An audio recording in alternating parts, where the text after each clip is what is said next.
that journey Yeah. must have been, I mean, there were so many episodes so many inspiring episodes. Yes, What was it like? What was it like on that journey? I just can't even imagine like helping all these people that you did. You know, there will always be a part of me that, gosh, that was one of the most incredible experiences of my life. And it had nothing to do with the diet, the exercise, the number on the scale, but everything to do with how I got to witness and be a part of people transforming their lives from the inside out and becoming, it's like they would start the year with us and they would think that what they wanted was to lose weight. And the ones that really transformed, they lost the weight, but they found who they were inside. They realized that the key to happiness is learning to keep your promises, understanding the value of believing in yourself, knowing that we are all human and we're all going to fall, but it doesn't mean that we fail unless we quit. So all of these lessons that you can apply toward anything in your life. You can apply it toward relationship, career, how you parent.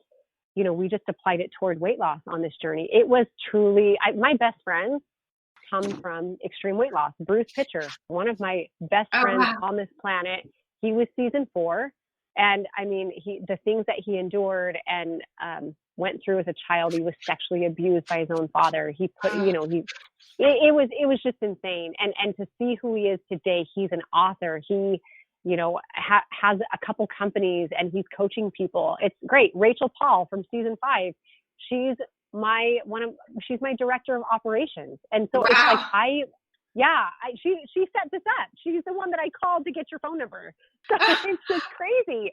Like, I am lucky and I will always, always miss, Wendy, being able to connect with a human one-on-one the way that I got to. And that's, Chris and I were very different. He likes being in front of masses and impacting millions at a time, and maybe it's in front of a camera or whatever. I, any day, hands down, would pick sitting in a room with somebody and letting them know that I love them, because I believe that love is the catalyst of change.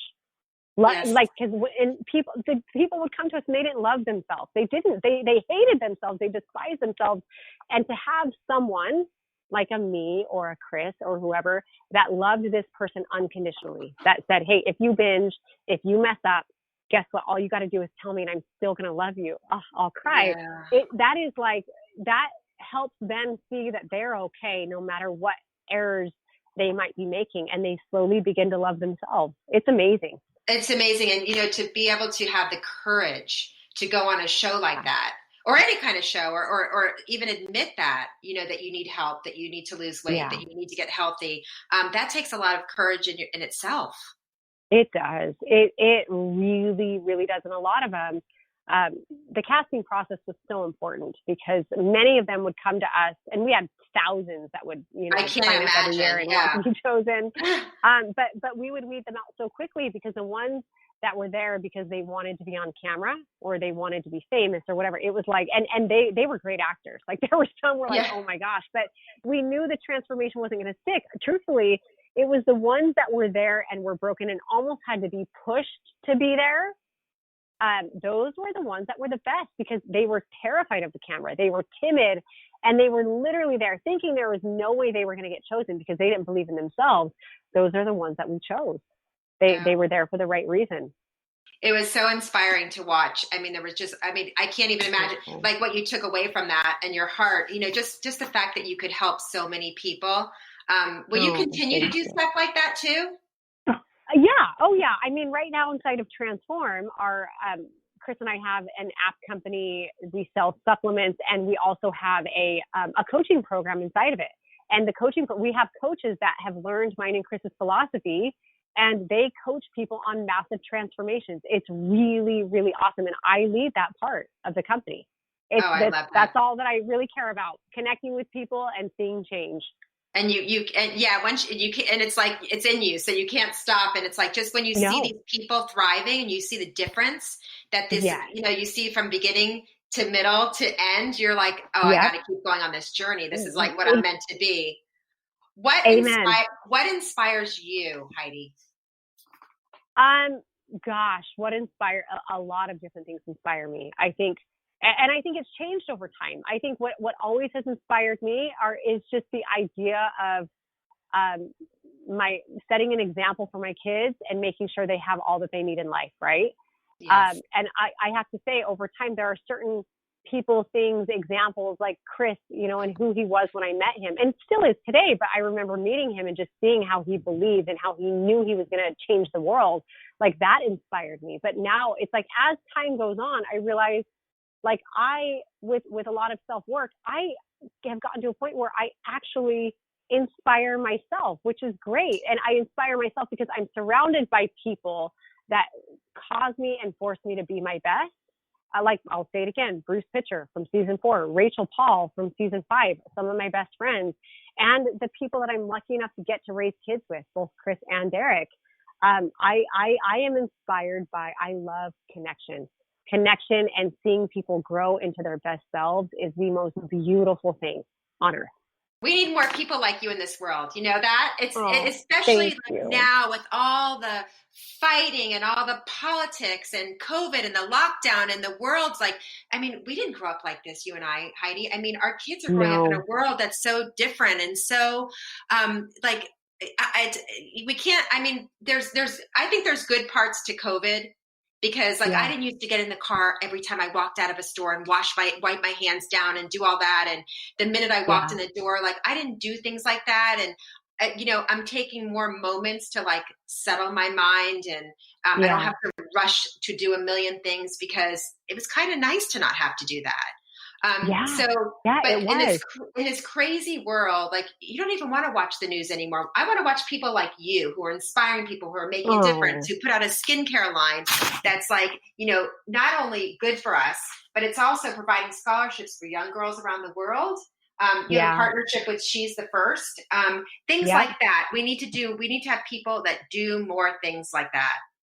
I appreciate that. It's funny you say that. There's actually, I'm with you on the news. I actually don't watch the news. I can't because at the end of the day, I get to choose what energy I put around me and I allow to either inspire or depress me. And by me watching the news, watching all of these things that I ultimately can't control it. I do think it's important to be educated and to understand, but I think that there's a fine line. And I think you need to understand if you are a person that can be educated without being terrified. And if you're not, I believe that being a little bit naive is okay. And in fact, there is a song. It's an Andy Grammer song, and it's called Naive. And I love it. It's like, hey, you have to. It's awesome. It's like I am a person. I am highly intelligent. I know that, and I'm smart. But I also am very naive, and I'm okay with it because I will always choose to see the best in everything. I will always, even this whole COVID thing that's crazy in 2020. I mean, I think it's almost a trend that we've created. It's like mass hysteria that has been because we're looking at everyone else freak out. But at the same time, why do we need to follow that trend and freak out when there is so much good around us? There is a silver lining, Wendy, to every single thing that happens. And we talk about the fact that we got to keep our kids at home. And I chose to see that we got to process a divorce that I feel like would have been hell otherwise. Especially because you're in the public. It's bad enough regular. Yes.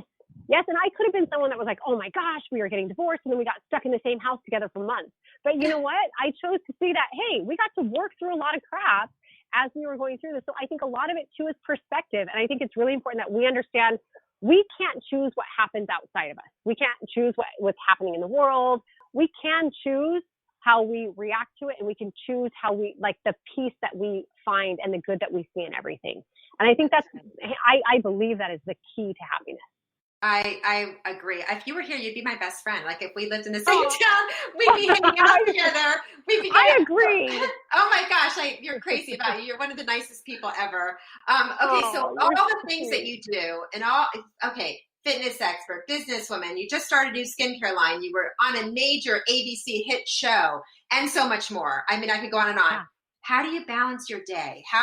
You've got 4 kids at home too. So tell us what you do to balance your day, because I'm sure there are a lot of people out there thinking like, I can't do this. And they're saying, how do we do it? Well, I think number one, give yourself some grace. And I've had to do that. I am somebody that I was a big time control freak for the longest, and I still am in some things, but I have had to let up control a little bit and I've had to give myself some grace. And I really have lived, and I understand that my inbox will always be full. It will always be full. I love the analogy, and it's something I taught in one of my life coaching courses, and it really resonated with everybody. If you have a jar, you have one jar, and this is your day, it's your life, right? You have big rocks and, a bowl to the side, and in another bowl, you have a pile of sand. And the big rocks are the important things in life. The sand is all of the other things. It's your inbox. It's your to-dos. It's all the stuff that we think matters so much, but it doesn't matter as much as those big priorities, which are your kids. It's your health. It's your sanity. It's your religion, whatever it is that is highly important to your soul and who you are. If you take that jar and you put the sand in first, if you prioritize the inbox, if you prioritize those things that you are made to think are most important, and then try and put the big rocks in next, it doesn't fit. But if we can take it all out, put those big rocks in first, focus on your health first, focus on your sanity, focus on your kids, focus on your community, focus on those things that are actually important. And then you take that inbox and you start to pour it in. The sand starts to fill the crevices and it all fits. And so I think the number one tip to making sure you balance it all is making sure you are putting the actual biggest priorities first. And number one, Wendy, and everybody listening, is yourself. You have to put yourself first. You have to put yourself before a relationship. You have to put yourself before your kids. You have to put yourself before every single thing, because if you aren't happy, nobody else is happy. Oh my God. It's so true. Those are such true words. It's funny that you say that, because here I am. I'm a single mom. I raised my kids by myself. And, it was always, always, always for them. Then they went to college. And I was like, wow, it's just, you know what I mean? Like I can I'm on nobody's schedule. I still talk to them 20 times a day and we're super close and everything, but I wake up and I'm like only on my dog's schedule and he's not really on a schedule. So I go, it's about, you know what? Taking care of me makes everybody else happy, because if I'm good and I'm healthy and I'm well, then it spreads to them too. And it's even better. Like you forget about that as a mom, because we're all about our kids, but we have to take a minute. We have to take those moments. You're right. And I love what you said. This is probably one of my favorite quotes I've ever heard in my life, is what you said. Give yourself some grace.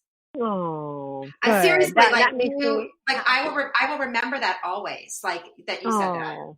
Thank you. So good. I think everyone out there should give themselves some grace. Maybe that's our new slogan. Give yourself some grace. Yes. I might use that at the end of my podcast. I think I'm going to do that. Heidi Powell, unbelievable. So you've got a lot going on. Is there anything else we can share? I mean, I don't even know how you do so much. I think the only, as far as what I'm doing, I'm at a point in my life, and you actually had just touched on something when you said, as moms, we tend to do all of this stuff for them. And then when the kids leave, it's like, you now have time, right? So you're saying like you have all this time and you're on your dog's schedule and your schedule. I think it's important for a lot of people to understand, if you as a mom or as a busy person don't start to put yourself first now, when a transition point hits, like your kids leave the house, you are going to face a sort of identity crisis. And it's like, for me, a divorce is another identity crisis. It doesn't matter how secure I was before in my marriage. The second you realize, oh my gosh, okay, this marriage is ending. I'm at a place now in my life where I get to reevaluate. So I'm at a point where I am taking all of the things and figuring out what's most important. I have the skincare. I still do the app with Chris and the supplement line and coaching.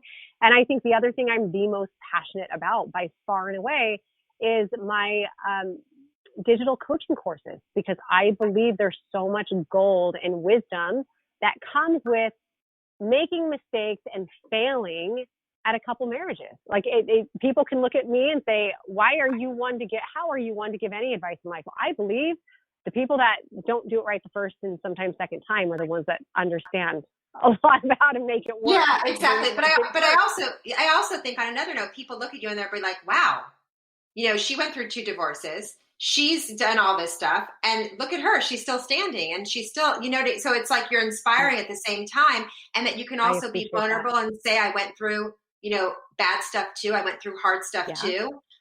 So it's inspiring in so many ways, and inspiring that you share